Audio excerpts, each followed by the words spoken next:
Hello friends, welcome to Cooktails. আজকে আমি আপনাদের সাথে শেয়ার করে নিচ্ছি ডিমের খুব সহজ একটা রেসিপি, ডিম টমেটো ভুনা। রান্নাটা খুব কম উপকরণে এবং চটজলদি তৈরি হয়ে যায়। পুরো রান্নাটা আমি কিভাবে করি তা জানতে ভিডিওটি শেষ অবধি দেখতে থাকুন।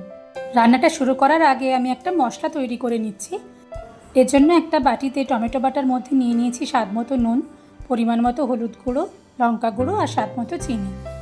ভালোভাবে মিশিয়ে একটা পেস্ট তৈরি করে নিচ্ছি। এই রান্নাটার মূল উপকরণ যেহেতু টমেটো, তাই টমেটোটা এখানে একটু বেশিই লাগবে। কোন উপকরণ আমি কী পরিমাণে ব্যবহার করেছি তা ডেসক্রিপশন বক্সে দেওয়া আছে। এবারে রান্নাটা শুরু করছি। কড়াতে সাদা তেল গরম করে নিয়ে তার মধ্যে ডিমগুলো আমি ভেজে নেব। ডিমগুলো আমি আগে থেকে সেদ্ধ করে মাঝখান থেকে দুটুকরো করে নুন হলুদ মাখিয়ে রেখেছিলাম। আমার করা ডিম টমেটো ভুনার এই রেসিপিটা যদি আপনাদের ভালো লাগে তাহলে অবশ্যই লাইক কমেন্টের মাধ্যমে তা আমাকে জানাবেন। আপনাদের করা একটা লাইক বা কমেন্ট আমাকে নতুন নতুন রেসিপি ট্রাই করতে খুবই মোটিভেট করে।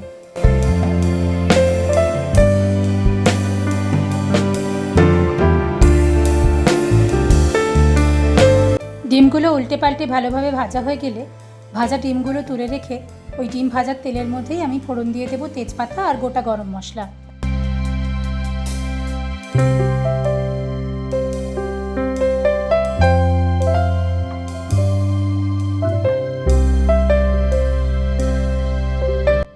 ফোড়নের সুন্দর গন্ধ বার হলে দিয়ে দিচ্ছি পেঁয়াজ বাটা। পেঁয়াজ বাটা দিয়ে মিনিট 3-4 নাড়াচাড়া করে নেব।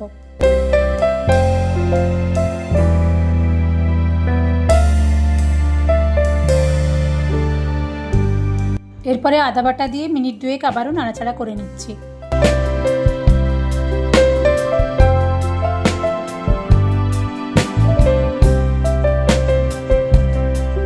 এরপরে টমেটো বাটার সাথে বাকি মশলাগুলো মিশিয়ে যে পেস্টটা তৈরি করেছিলাম সেটা দিয়ে দিলাম।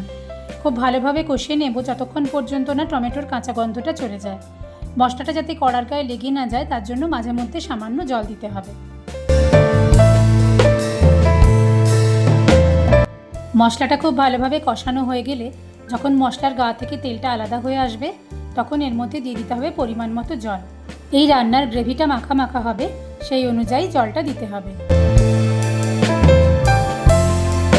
গ্রেভিটা ফুটতে শুরু করলে এর মধ্যে গরম মশলা গুঁড়ো দিয়ে মিশিয়ে নিচ্ছি।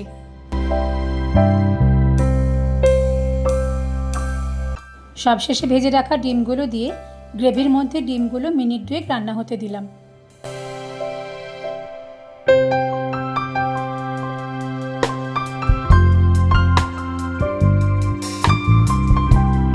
রান্নাটা কমপ্লিট হয়ে গেছে। এবারে গ্যাসটা অফ করে দিচ্ছি।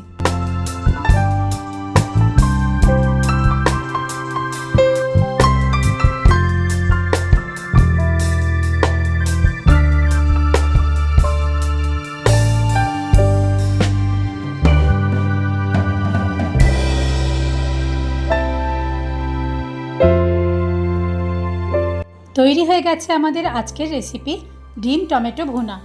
এই রান্নাটা ভাত, রুটি, লুচি, পরোটা সব কিছুর সাথেই খেতে ভালো লাগে। রান্নাটা আপনাদের কেমন লাগলো কমেন্ট করে অবশ্যই জানাবেন। যদি ভালো লেগে থাকে ভিডিওটা লাইক আর শেয়ার করে দেবেন। আর আমার চ্যানেলটা সাবস্ক্রাইব করতে ভুলবেন না যেন। খুব শিগগির আসছি নতুন রেসিপি নিয়ে।